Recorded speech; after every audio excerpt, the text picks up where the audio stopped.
What is up, everybody? I am back today to talk about one of my favorite things to discuss on the channel, a Shudder original horror film. I've talked about a lot of Shudder films this year. I try to highlight Shudder as much as I possibly can because they're a company that I really appreciate, and I'm so glad that they give us so much content that we can watch, original content from filmmakers that really are passion driven, and despite like me not always loving the stuff they put out, I always can appreciate the stuff that they put out.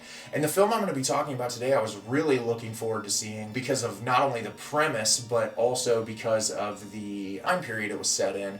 And the film I'm going to be discussing today is Revealer. Revealer is directed by Boyce. Tensions rise when a stripper and a religious protester are trapped together in a peep show booth and must come together to survive the apocalypse in 1980s Chicago. So this is a super small scale film. You have Angie, our lead character, who's on her way into work, and she works in this like peep show booth at like a porn video store. And when she walks in, she runs into Sally, who's our other lead character, who is outside of the store protesting, talking about how vile and disgusting the stuff going on in the store is and how it's like an abomination of God. But the two of them seem to know each other, and they communicate between each other constantly because she's always outside of Angie's work. So Angie goes in and talks to Ray, her boss, who runs the store. She goes in and asks if she can get some extra hours. She goes into her little peep show booth, which there's a struggle at the beginning to get the door open because of like the floorboards are warped and they can't get the thing open. She finally goes in there and starts working her shift. Well, in the middle of her shift, you hear this crazy loud noise outside, and something happens. Ray runs out there, he comes back in, he's covered in blood, and he dies on the floor.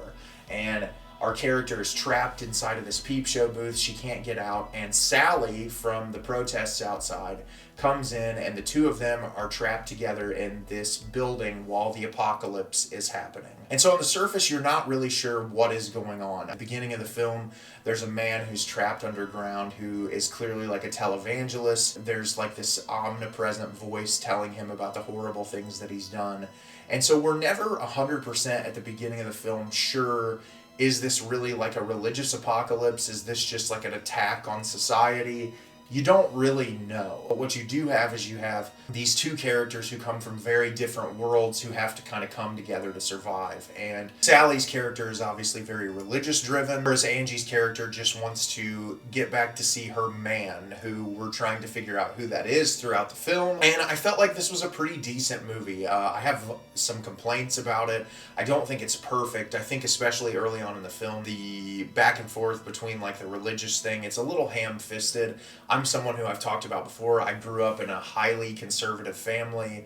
I'm not a religious person myself at all anymore, so I'm used to this type of stuff. I think in the world that we live in now, with how our government and the United States of America is now treating women as second-class citizens and kind of just using religion to kind of beat their disgusting message over the heads of people, as much as they try to say, we separate religion and politics. They don't, and it's disgusting, and change needs to occur in the world fast. Used to hearing these types of conversations from kooky conservatives who think they know everything about everything. So the dialogue was not surprising. Growing up as a minister's kid, I've heard all this shit before, and I've been around it in my life, and so it was interesting to see how it was conveyed on screen. Some of it was a little hokey. The dialogue between the two of them didn't always land for me. I do really love both of the actresses in the film. I think they do give good performances despite the fact that some of the dialogue's a little hokey. I really liked the cinematography and the color palettes in this. This movie's supposed to take place in 1987,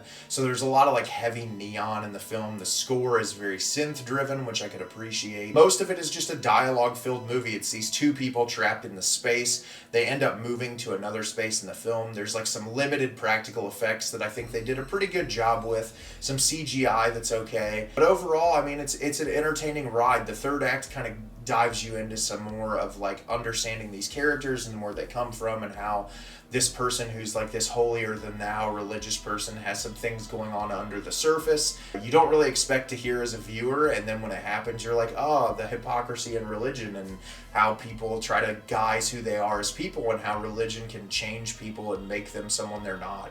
And that was the most fascinating part of the film to me, which didn't come into play until the third act.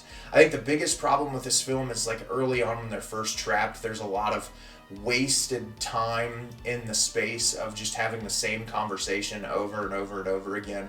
There's also some things that are a little impractical. They finally decide to break a hole in the wall so that Sally can climb through the wall to get in there to help her out. And when Sally's climbing through the wall, there's like a moment where she's supposed to be stuck, but you're thinking about it, it doesn't even really make sense as to how her body would get stuck at that period in time while she's moving through the space.